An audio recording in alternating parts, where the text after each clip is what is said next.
Standard 6 students, this is Sanju madam here. Today I am going to teach you the first poem, Summer Sun.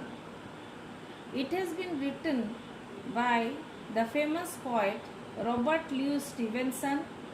He was born in the year 1850 and died in the year 1894.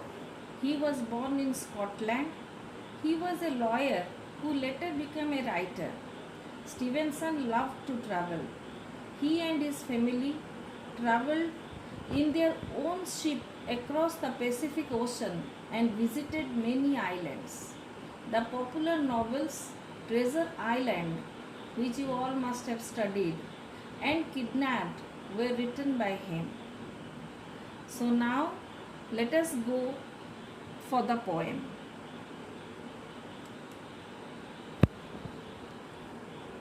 Summer Sun. Here the poet Robert Louis Stevenson has personified the sun. He has used a literary technique called personification, where the poet has brought an inanimate object, means a object which does not have life, means the sun.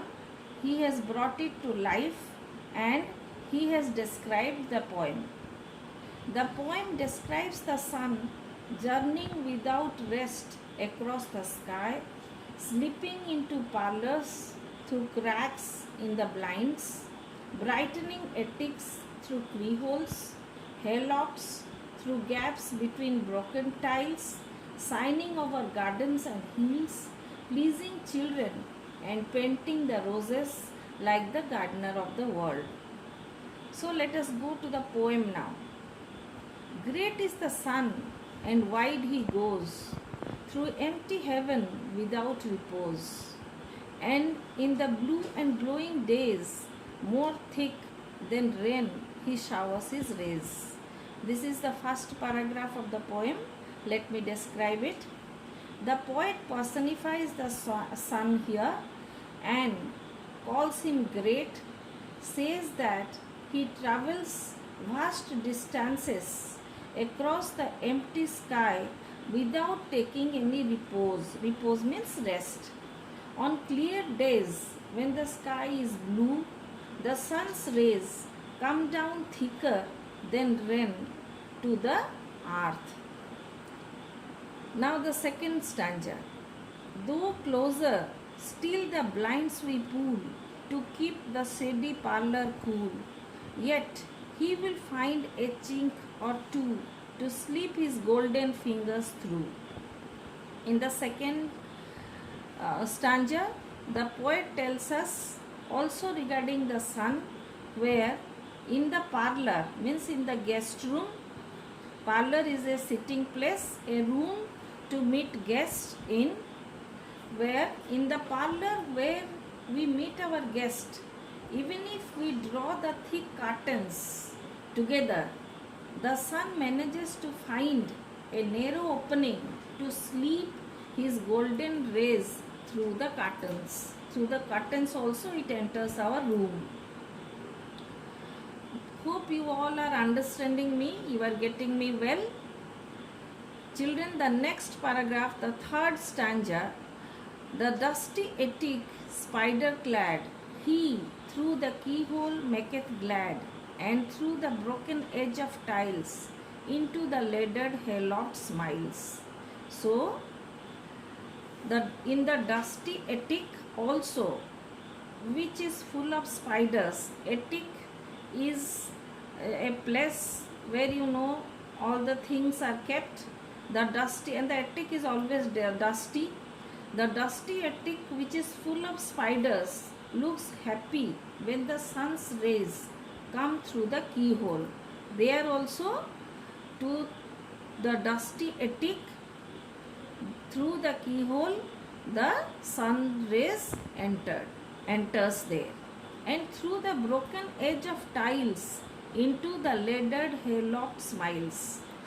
Even also the sun manages to smile. Smile means to enter, and spread his rays through the broken tile edges into the upper floor of the farm building where the hay is stored. Hayloft is the upper floor of a farm building used for storing hay. Now come to the next stanza. Meantime, his golden face around. Whose golden face? The sun's golden face, because it is always golden in color. It always shines. It is golden. Meanwhile, his golden face around, he bears to all the garden ground, and sheds a warm and glittering look among the ivy's innermost nook. So, innermost nook means a deep hidden corner.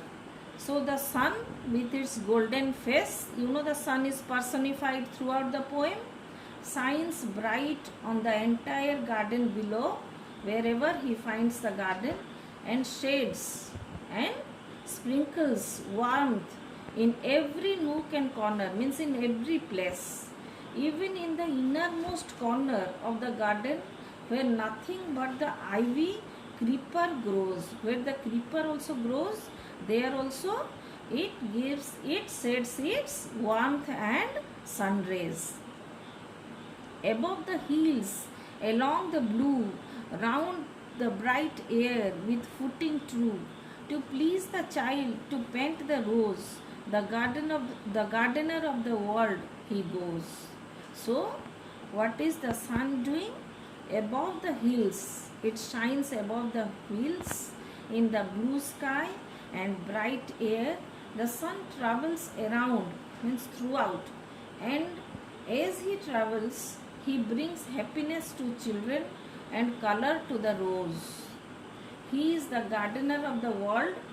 Tending means taking care to all that he sees, means whoever comes on his way, he takes care of everybody, just like the gardener of the world.